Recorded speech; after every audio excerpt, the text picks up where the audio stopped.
Sabi nila totoo, dapat ka nang magduda. Balita raw pero puro drama at intriga. Pinilit gawing kwento, binigyan ng twist para mag-trend kahit walang basis. Di na bago tong style, nagasgas, scripted ang galaw. Obvious, masyado ang tabas, para kang nasa babuyan, puro bardagulan. Ang dami pang naniwala, nakakabigla. Fake, fake, fake, fake news. Hindi ba obvious? Fake, fake, fake, fake news. Pampahype lang at dagdag ng views. Fake, fake, fake, fake news. Good news, mga kababayan. Itong sina Attorney Claire Castro, mga kabatas natin, at yung kanyang alagad na si Yusek ng DOJ, mga kabatas natin, inaabandon na yung Article 59. Okay, very good. That's a very good tactic actually. I-abandon niya yung Article 59. Tapos ngayon, mga kabatas natin, ang ini-invoke na ngayon ay yung Section 17 ng Republic Act 9851. Ganda nga naman, di ba? Well, papakinggan natin siya, no? Papakinggan natin siya magpalusot. Pero, tignan din natin actually yung batas. Okay? Tignan din natin actually yung batas kung makakalusot nga sila dito. Tapos, call out ko lang, ha? Call out ko lang. Bakit hindi nyo pa rin i-correct yung mali nyo sa pagpapalusot nyo na ang Department of Justice ay competent judicial authority? Parang awa nyo na. Okay? Parang awa nyo na. Tulungan nyo yung mga Pilipinong tumalino. Huwag kayong sumama doon sa pagdegrade ng katalinuhan, critical thinking, at kaalaman ng tao dahil sa mga ganyan yung galawan. Parang awa nyo na. Maawa kayo sa tao. Alam mong pang-uto kahit di ka genius. Headline pa lang, parang chismis sa kanto. Walang pruweba pero viral na sa grupo. Clickbait ang titulo, puro exaggeration. Lumalabas sa Okay, feed, let's go mga kabas natin. Of course, let's listen to Attorney Claire sa kanyang interview dito sa Teleradyo Serbisyo. Okay? Ito kasi yan. Wala ang Pangulo, dating Pangulo. Anong ibig sabihin nito? Hindi National Court. Pag imaginein mo, Christian, nasa ICC na, International Court. Pagbintangan ba naman ni ES Medialbea, ni former ES, na nawawala ang Pangulo, dating Pangulo? Yan. Siyempre, yan yung mga tactics nyo eh. Pero ito, kung si ES Medialdea, pinagbintangan niya yon, okay, maapektuhan ba doon yung ginagawa nyong pagkakalat ng hindi tamang impormasyon o ayon sa inyo fake news tungkol sa kasong ito? If ever, si ES Medialdea doon ang mapapanagot. Siya naman yung nagkakalat ng fake news eh. Bakit ito magre-redound against sa dating Pangulong Duterte? Ha? Anong ibig sabihin nito? Hindi ba ito paninira? Hindi ba ito napaka-irresponsableng pananalita? O bakit di nyo siya balikan? Kayo din naman irresponsible rin yung pananalita nyo. Mas nakakadiri pa nga kayo kasi nakaupo kayo sa gobyerno eh. Ikaw, Yusek ka. Nagsasalita ka para sa gobyerno. Tapos mali-mali yung sinasabi nyo. Ayaw nyong i-correct. Ngayon, tatakas kayo sa Article 59, di ba? Tatakas kayo doon. Pupunta tayo sa Republic Act 9851, Section 17. Let's go there. Okay? Lead us there, Attorney Claire, at nung magsunugan tayo tungkol sa batas. Mula sa dating former ES. Dating former ES. Ikaw nagsabi niya na, ikaw, actually, sitting ka as a government press officer. Can you help me pack up the PS5? Kuya can do that. Okay, let me live stream. Huh? Yeah, after Kuya showered, you shower also. So we can go na. So we also have to pack the PS5. Yes, pack it with Kuya. Di ba? ang lakas-lakas ng loob nyo mag-call out sa mga tao na nagbibigay ng maling impormasyon. When in fact, ito nga, kung nawawala nga dyan, tapos ICC yung sinisiraan niya, di ba ICC rin ang dapat magreklamo? Bakit ikaw ang nagre-reklamo, Attorney Claire? Akala ko ba wala kayong pakialam sa kaso na yan at wala kayong hand at wala kayong pakialam sa kaso na yan. Ngayon, sinabi mo, sinisiraan ni Miguel Dea, yung ICC, ikaw yung galit na galit. The heck? Oh. Pananalita mula sa dating former ES. Sa dating former ES. At abogado. Dating former abogado. Na tumatayo ngayon ni dating Pangulong Duterte. Oh. Ano yung nasiraan doon? ICC, di ba? Pati ko yung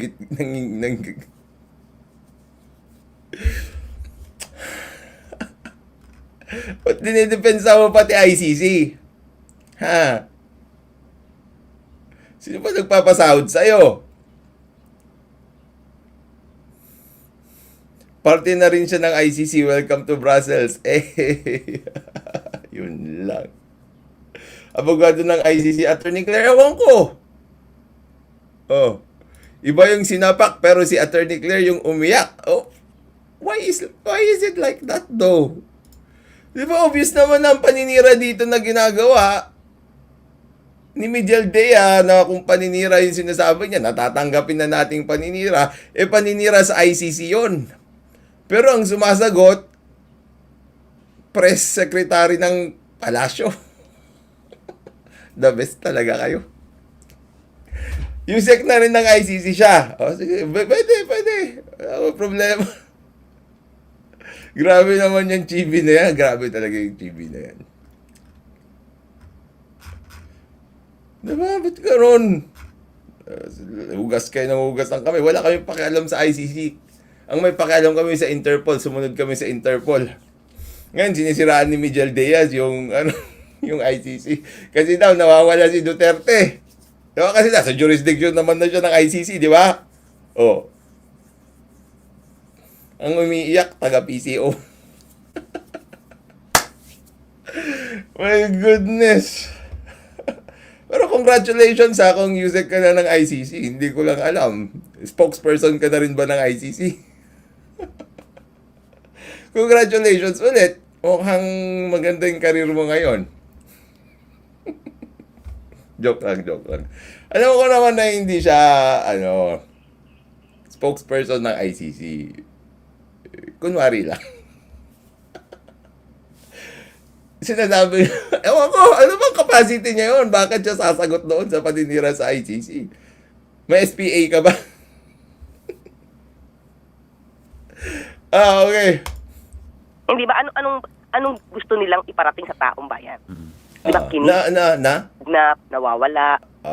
Napaka-irresponsible ng mga pananalita niya. Yung kinidnap nawawala, well, kung pinapatungkulan naman doon yung ating gobyerno na kinidnap yun, pwede kang sumagot doon. Diba? Pero yung sinabi nilang nawawala ng ICC, sa tingin ko naman, sobra naman na ikaw pa. Sipag mo naman masyado. International Communications Office ka na. ICO. Let's go! Ma'am, nababanggit niyo po yung RA 9851. Pwede niyo po bang pakipaliwanag lang po? Ito, Article 9851. Papaliwanag sa atin. Yung mga kasabisyo natin. Kasi marami po sa atin ngayon lang po narinig na meron palang ganyang batas. Oo nga. Bakit ganun? Yes, wait, para mas maliwanag tayo. Mm-mm. Okay, dito, sinasabi kasi dito, iko-quote ko lang, wait. Please, Sige, ma'am. please. Kasi, di ba... Sa section 17 kasi, Victoria, Opo. sinasabi, wait, nawala. Nasabi kasi dito, quote natin, para... Tama. Sa Ganyan jurisdiction, dapat. I-quote natin. Ito kasi yung batas patungkol sa... Okay, ano ko na yung title ng batas, Go ahead po. Ito, yung act is known as the Philippine Act on Crime Against International Humanitarian Law, Okay. Genocide, and other crimes against humanity. Galing. Okay. Perfect. Sige. Okay? So, ayon dito, syempre, pinag-usapan natin crimes against humanity, ha? Opo. So, dito sa Section 17, pinag-usapan dito yung jurisdiction. Okay. Banggitin ko na. Sige. Una-una, siyempre, the state shall exercise jurisdiction over persons, whether military or civilian, suspected or accused of a crime. O include natin dyan yung crime against humanity. So, pasok dito. Pero in the interest of justice, ito in the interest of justice, Ito kasi, mga kabatas natin, yung binabasa niya, ito na yung second paragraph niyan. Yung first paragraph ng jurisdiction, yun yung una niyang binasa. Ito na yung second. Okay? I-highlight ko sa inyo yung, mamaya, yung provision, ha? Pakinggan muna natin siya.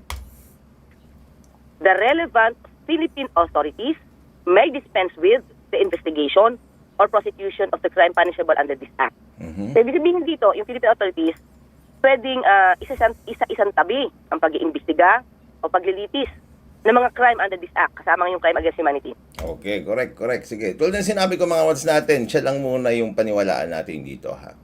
Okay? And let's just dwell sa Section 17 ng Republic Act 9851. Okay? Agree lang muna tayo ng agree. If another court or international tribunal is already conducting the investigation or undertaking the prosecution of such crime. Okay. So, pwede nating isa-isang tabi ang pag-iimbestiga at paglilitis sa mga kaso katulad ng crimes against humanity kung meron ng ibang korte or international tribunal kasama ang ICC ay nagko-conduct na, nagsasagawa na ng pag-iimbestiga o nag-undertake na ng paglilitis sa mga kasong ito. Tama. Agree. Perfect. Galing talaga. Let's go. So, sinunod lang naman yung RA 9851 ng gobyerno. Okay? So, instead, the authorities may surrender. Okay. Pwedeng ipadala, i-surrender, or extradite. Or extradite suspected or accused persons in the Philippines Okay. to the appropriate international court. So, sa batas naman yun Victoria. 9851. Pwedeng i-surrender ng gobyerno ang mga akusado o suspect, no? Sa international court. So, kasi may mga nagsasabi na dapat dinala mo. Sandali. Attorney Claire. Parang may kulang dun sa binasa mo. Parang may kulang dun sa binasa mo, Attorney Claire, ha? Parang hindi pa tapos yon. Di ba iniiwasan nyo yung Article 59? My goodness, what are you doing? This is a big disappointment.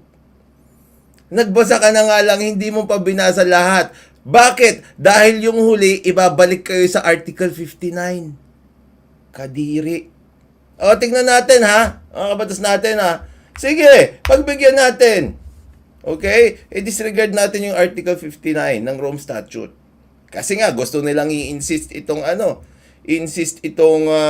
Republic Act 9851, yung Section 17 nito. Oh, binasa niya ito. Papakita ko sa inyo kung saan siya tumigil, ha? Okay. Attorney Claire, basa. Alien. Pero hindi na alam ng mga bata yun. Naman yun Victoria. 9851. Pwedeng i-surrender ng gobyerno. May surrender. May surrender. Tignan natin yung batas mismo, ha? Para malinaw. Para clear. Mga ka-clear tayo, eh. Oh. Tignan nyo rin, papakita ko sa inyo kung saan niya pinutol, ha? Malinaw ang batas, Attorney Claire. Clear na clear, oh. Kasong ito. So, sinunod lang naman yung RA 9851 Tama. ng Sige. gobyerno. Ano yung katuloy Okay? nun? So, instead, the authorities may surrender. Okay, sige. Very good. Puntahan natin. Mga ka-clear. Dito siya nagbasa. Instead, the authorities may surrender. Tuloy natin. Pwedeng ipadala, i-surrender, Correct. or extradite. Mhm. Or extradite suspected or accused persons in the Correct. Philippines to the appropriate Galing. international court. Perfect. Pero sa batas naman yun Victoria. Tama. 9851. Pwedeng i-surrender ng gobyerno ang mga akusado o suspect, no? Sa international court. So, kasi may mga nagsasabi na dapat dinala mo. Pinutol na doon. Di ba? Pinutol doon sa international court. Pinutol na doon. Dito, kasi, di ba, ito yung binasa niya eh. Basahin daw natin, sabi niya. O, di basahin natin, what can we do? Yusek yun eh. Instead, the authorities may surrender or extradite suspected or accused persons in the Philippines to the appropriate international court. Doon niya tinigil.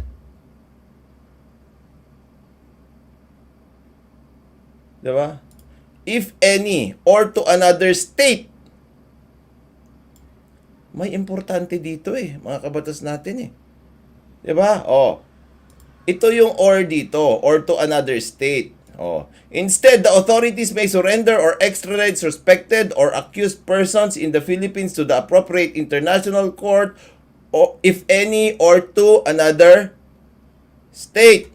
Ano yung sumunod na pinaka-importante dito?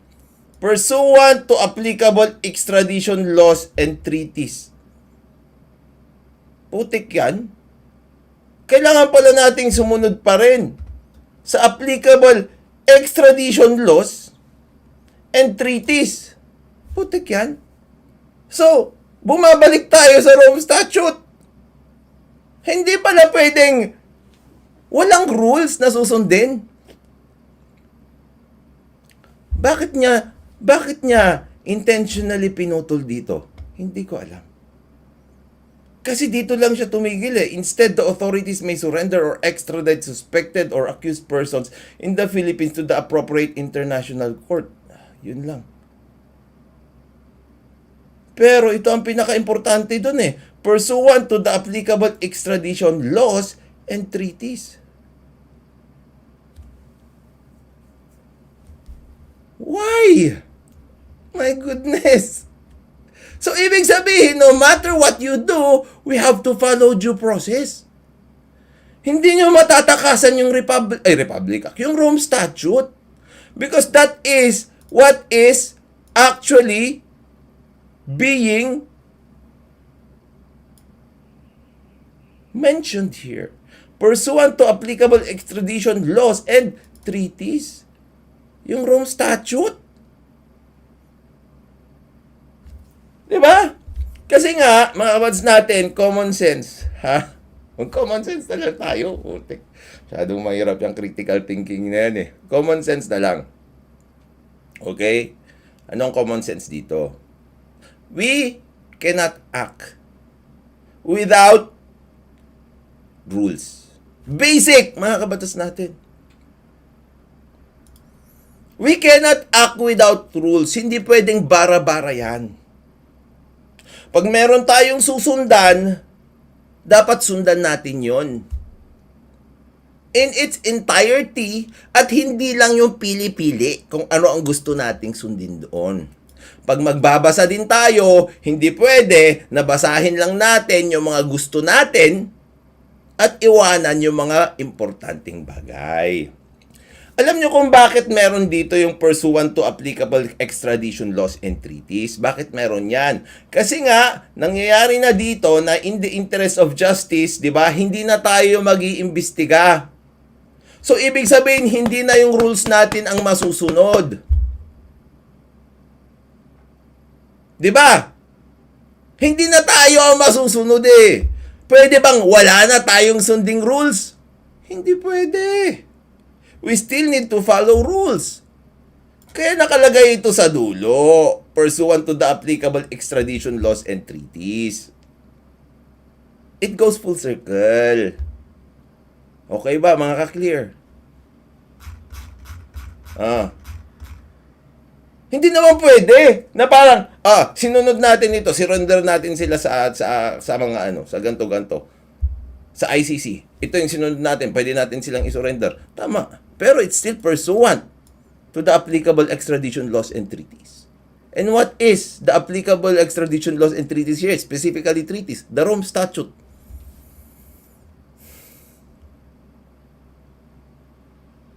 Sinasabi nyo rin na itong si Duterte, bakit galit na galit siya ngayon sa hindi sumusunod ng due process. Samantalang siya naman noon daw, ayaw niya naman ng due process. Ang tanong ko, baliktad.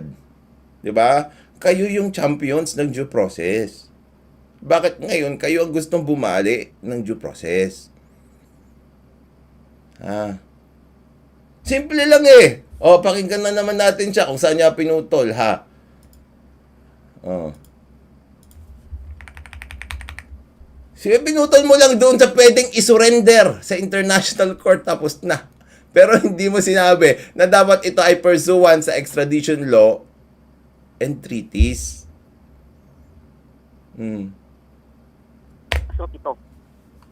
So sinunod lang naman yung RA 9. Isa-isang tabi ang pag-iimbestiga at paglilitis sa mga kaso katulad ng crimes against humanity. Kung Sabi niya, hipokrito, nakakairita. Coach, sino yan? Coach Jarrett na yan.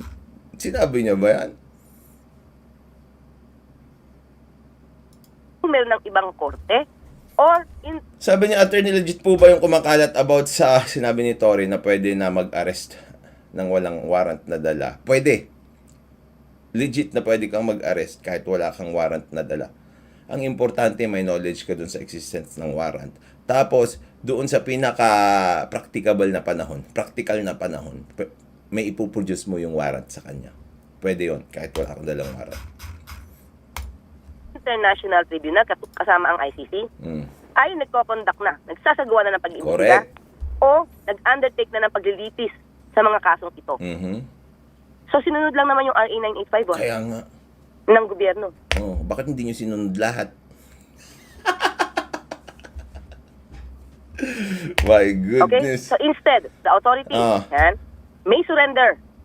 Pwedeng ipadala, i-surrender, or extradite suspected or accused persons in the Philippines to the appropriate international court.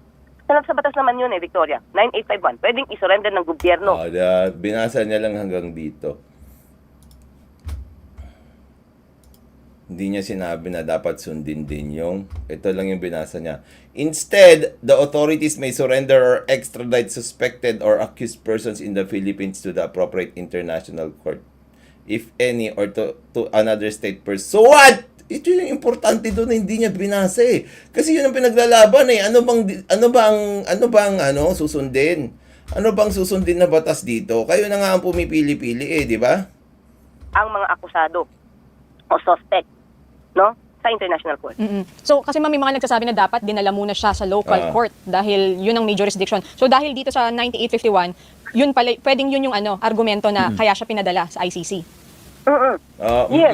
Pero sinabi pa rin dito. Putik kayo. Pursuant to the applicable extradition laws and treaties. Yung Rome Statute, sinabi doon, dalhin mo sa local court. Local law natin to ha. Ito mga kabatas natin, yung Republic Act 9851. Yung Republic Act 9851, sinabi pa rin na sumunod ka doon sa extradition laws and treaties. Treaties, specifically, Rome Statute. Batas natin yung nagsabi dyan, ha? Let's argue in good faith. Come on. Come on, don't do that. Huwag tayong mag-ad hominem. Diba? Pwede yung tumawa. Siyempre, hindi ko naman kaya magpaliwanag na hindi tumatawa. Ganyan talaga ako. Lahat, defense reaction ko yung tawa na yan. So, hindi nyo na may iwasan yan sa akin. Okay? Pero let's just argue in good faith. Let's show people the truth. The complete law. If you read the law, read it in its entirety. Pinutol nyo lang dito eh. Instead, the authorities may surrender or extradite suspected or accused persons in the Philippines to the appropriate international court. Doon lang. Kasi nga, surrender nga naman nila. Pagbabasahin mo hanggang doon lang, pwede nga. Diba? Pwede nga naman. Diba? Sabi ni RJ, if any, pwede ba nila i-argue na di tayo members, so di tayo obligado sundin ng rules ng ICC. Pero, wait a minute, kaping mainit. Batas natin tong sinight nila. Batas natin ito. This is Section 17 of Republic Act 9851. It is pursuant to the applicable extradition laws and treaties. And we were part of that treaty. Yung Rome Statute. And the applicable law here is the Rome Statute. Sinabi mismo ng batas natin. Hindi naman nakalagay dito, pursuant to the applicable extradition laws and treaties na nagbibilong tayo as of the moment. Kasi nga tulad ng sinabi ko sa inyo, they cannot argue in a circular manner. Hindi pwede. Bakit? Kasi meron at merong titigilan yan. And it always stops sa Rome Statute. You know why? Kasi yung Rome Statute ang gagamitin kay Duterte. Hindi ka pwedeng pinipingpong.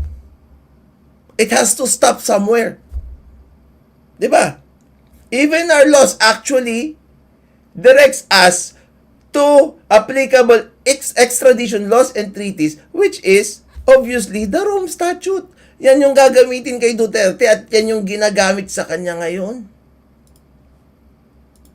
So anong gagawin natin? Batas? Wala lang. They will invent things along the way kung paano tratuhin si Duterte. Hindi pwede yun. That's automatically abuse of power.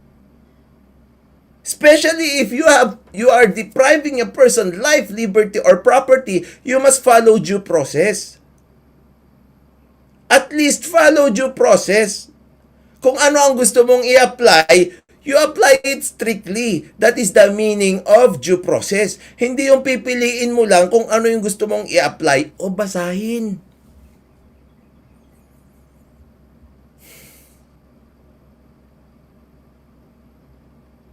Diba? Pursuant to the applicable extradition laws and treaties. It's very clear. Mga ka-clear. Sabi ni No Nonsense, hindi kaya makaka-clear double standard na yan? Tanong lang naman. Hindi nila maiiwas yan. Kasi alam nyo, bobo man yung mga Pilipino, meron pa rin, pag pinapasa pa rin itong mga batas na ito, matatalino pa rin naman yung mga ibang nag-i-interpolate dyan. Kasi ang gusto nilang ipalabas doon na sinurrender lang. Yun lang naman ang ginawa. When you will take into custody a person by virtue of any warrant of arrest, there must be due process. Ang choice mo nga lang, di ba? Kasi kayo namili eh. Alam naman na natin yung Rome Statute. Di ba? Nag-agree naman kayo ng umpisa dyan eh. Yung Rome Statute eh. Kaya nga sinasabi nyo na sinunod nyo naman. Di ba? Pero nung nasunog kayo sa Rome Statute, specifically Article 59, kasi hindi competent judicial authority, yung DOJ na yan na pinagpipilitan nyo, pumunta naman kayo sa Republic Act 9851. Yan yung sinunod nyo. Section 17. Binasa ni Attorney Claire, mukhang malabo, kasi hindi niya binasa lahat. We have to apply some kind of rule here. Hindi pwedeng lawless ang pag-aresto. And it will always fall sa Rome Statute because of this particular clause pursuant to the applicable extradition laws and treaties. Huwag kayong ganyan. O, tignan yung basa niya hanggang sa International Criminal Court lang. O suspect, no? Sa International Court. Or extradite suspected or accused persons in the Philippines to the appropriate international court. Sa batas naman yun Victoria. 9851. Pinutol niya lang yun to the International Court. Hindi niya binasa yung pursuant to the applicable extradition laws and treaties. My goodness. If you don't argue in good faith, if you don't actually do your job in good faith, magkakaproblema talaga. Kasi nga, bakit mo withhold yung information na yan? Kung binasa mo naman na, konting-konti lang naman yun, di dapat binasa mo na yung buo. Pwedeng isurrender ng gobyerno ang mga akusado o suspect, no? Sa sa international court. So kasi may mga nagsasabi na dapat dinala muna siya sa local court dahil yun ang may jurisdiction. So dahil dito sa 9851, yun pala, pwedeng yun yung argumento na kaya siya pinadala sa ICC. Talo pa rin kayo. Talo pa rin kayo sa argumento kasi hindi nyo nga binuo. Babagsak pa rin yun sa Rome Statute. Yes. Yan ang kakailangan natin. Kasi ang ginamit natin ay batas natin. Pero hindi nyo ginamit lahat yung nandoon sa batas natin. My goodness! Why? Ginamit natin batas natin. Pero ito, pursuant to the applicable extradition laws and treaties, which is the Rome Statute. Goodness. Hindi nyo binasa yun. Ang batas natin, Sinurrender nyo lang. Tama, sinunod nyo. Mga first paragraph, first sentence, second sentence, third sentence, sinunod nyo. Pero yung pinaka-importante na kung ano ang gagamitin yung batas, hindi nyo sinunod.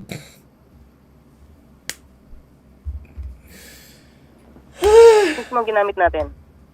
Okay. So anong masasabi niyo ma'am doon sa mga remark na i-surrender natin ang isang Pilipino sa dayuhan? Totoo naman. Yun dapat ang tamang sagot, di ba? Sige, tignan natin kung anong sagot nyo. Isinurrender natin sa international court. Yun naman ay ayon sa RA 9851. Doon pa rin tayo papasok. Ulit-ulitin na natin yung Republic Act 9851 pero nakalagay doon pursuant to the applicable extradition laws and treaties. Huwag kami. Batas natin to. Ang pinaka-pinaglalaban ng community natin ay maintindihan ng mga tao yung batas. Kung sino ang mali at kung sino ang tama, pwedeng magkaroon ng maayos na argumento. And also, we should argue in good faith. Give information in good faith. Tinakasan nyo yung Article 59. Pero yung Republic Act 9851 Section 17, pinapabalik kayo dun.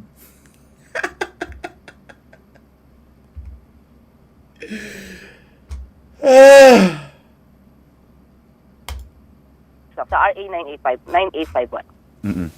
Ma'am, So merong para sabi nga natin ang complainant hindi nga natin malaman bakit Hindi mo sinagot. Sige. Tama naman na sinurrender, di ba? Pero sige, palulusutin nga daw.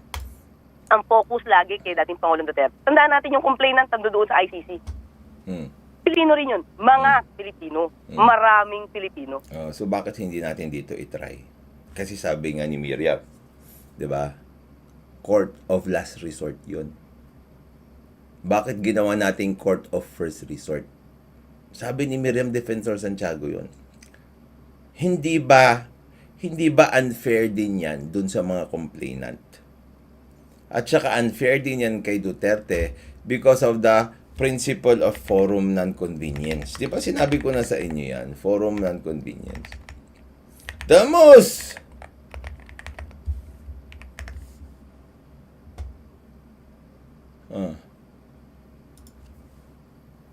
Pero ito discretionary lang kasi eh. Pero sana, di ba? An exercise na Philippines yan. Kasi it will be more practical.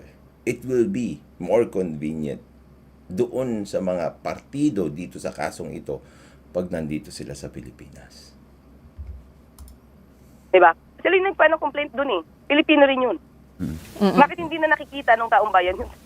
Yung mga Pilipino na di umanong biktima dun. Diba? At saka meron tayong presumption of innocence. Diba? Kailangan din naman nila ng hustisya. Opo. Kailangan din naman ng hustisya. Pilipino rin si Duterte, ba't hindi mo rin siya nakikita? Balik agad sa'yo. Bakit kayo nagte-take sides? Gobyerno kayo. Tapos, parehong Pilipino yung nag-aaway.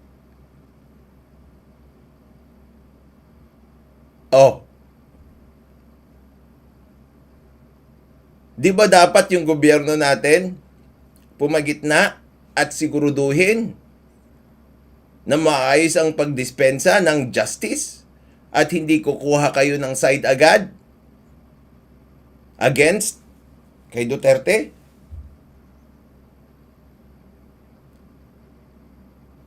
Bakit? Dahil kalaban niyo siya? Pilipino din yan. Eee.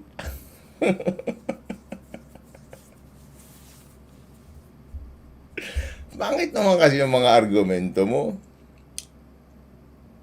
Ba't di kayo pumagitna? Sundin niyo yung tamang batas sa pagpapatupad ng kahit ano laban kay Duterte. Eh di hindi sana kayo naku-question. Eh kayo pa nga nag-charter ng flight eh. Isipin nyo, nilibre nyo pa yung Interpol.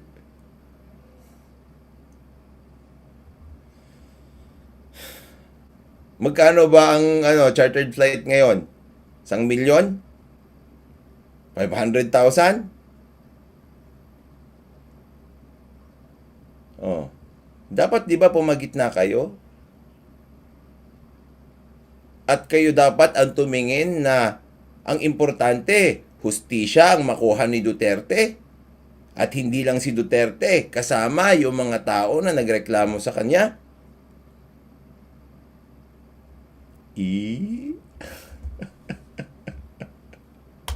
Hustisya ni dating Pangulong Duterte, pareho naman sila mabibigyan ng hustisya dun eh. Oh. Kung mas sabi nga natin, mas Oh, maganda pareho silang mabibigyan ng hustisya doon. Sabi mo, binigyan nyo ba sila ng hustisya dito? Yung pagpapadala na lang kay Duterte doon. Yung tamang procedure sa pagpapadala sa kanya doon, binigyan nyo ba siya ng hustisya doon? Tamang proseso. Halata naman na bias kayo against the Dutertes eh. Nobody will say otherwise. na doon. Dinggin, bakit? Patas doon. Dito hindi patas. So, dapat patas dati dito, di ba? Kaya lang ano sabihin nila pagka nasa Ano? patas doon. Although, dapat patas dati dito, di ba? Kaya lang Although dapat patas dati dito. So ngayon hindi na patas dito. ano sabihin nila pagka nasa Pilipinas. Although, dapat patas dati dito, di ba? Kaya lang ano sabihin nila pagka nasa Pilipinas. Di ba sabihin nila, politika. Pag nanalo, sasabihin, malakas pa rin si dating Pangulong Duterte. Pag natalo, sasabihin politika. Ngayon pa lang sinurrender, sinasabi pamumulitika. What more kundi yan didinggin? At Hindi nyo sinunod yung batas. Tapos nagpapalusot kayo. At sinasabi nyo yung Department of Justice ay competent judicial authority. Hindi nyo maiiwasan na magreklamo yung mga tao kung fake yung balita nyo. bawang ma-convict si dating Pangulong Duterte.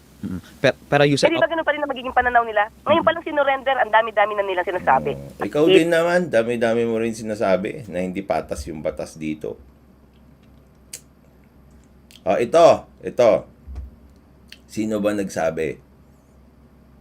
Ito i-clear lang natin mga ka-clear ha. I-clear lang natin mga ka-clear ha. Sino ba nagsabi na kapag na-dismiss yung kaso niya dito,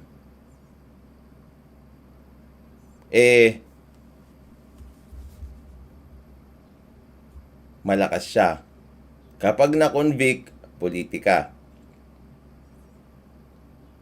Sino ba nag-assume ng ganon? Sige nga, sagutin mo yun, Attorney Claire. Sinong nag-assume ng ganon? Ano sabihin nila Ito. pagka nasa Pilipinas? Ah, Mas sabi nga natin, mas maganda na doon. sige, clear Dinggin, natin. bakit? Mm. Patas doon. Patas Although, doon. dapat patas dati dito, di ba? Kaya lang ano Dati, sabihin nila sabi mo yan ha. Ako, patas pa rin dito ha. Oh. pagka nasa Pilipinas. Mm. Di ba sabihin nila, politika. Mm. Pag nanalo, sasabihin, malakas pa rin si dating Pangulong Duterte. Pag natalo, sasabihin politika. Ngayon pa lang sinurrender, sinasabi pamumulitika. Ngayon, yung sa sinabi mo na yon, sino nag-assume na ganon? Sino nag-assume na pag na-acquit, okay, ay malakas siya, pag na-convict, pamumulitika? Sinong nag-assume ng ganon? Kayo. Ina-assume nyo na ganon ang mangyayari, kaya nyo siya dinala doon. Huwag nyong ipasa sa ibang tao. Di ba? Clear na clear, mga ka-clear. Kayo ang nag-assume ng ganon. Kaya nyo siya dinala doon. Hindi yung ibang tao. iniiwasan nyo yung dalawang instances na yon ayon sa iyo, kaya nyo siya dinala doon kasi mas maganda doon. Kayo ang nag-assume ng ganon. Wala nang iba. Huwag nyo kaming lokohin. Parang awa nyo na. Kasi kung ako, dito pa rin dapat sa atin yan. Nakakahiya sa ibang bansa na nanonood.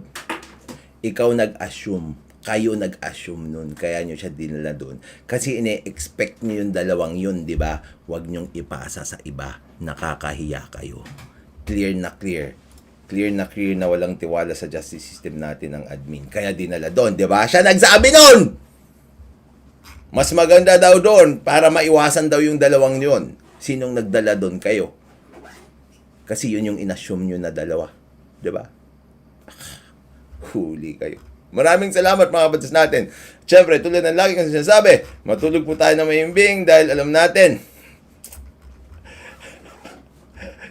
Akala ko fuck lang, bakit asyumera? Baka naman churi-churi. Hindi ba churi-churi yun? Ewan ko sa inyo! Ginugulo nyo kami. Matulog po tayo na mahimbing dahil alam natin na yung natutulog ng mahimbing. Siya yung laging panalo. Meron pa tayong live stream. Paalam po, pansamantala. Lipat tayo sa kabila. Meron pa po tayong live stream. Maganda yon.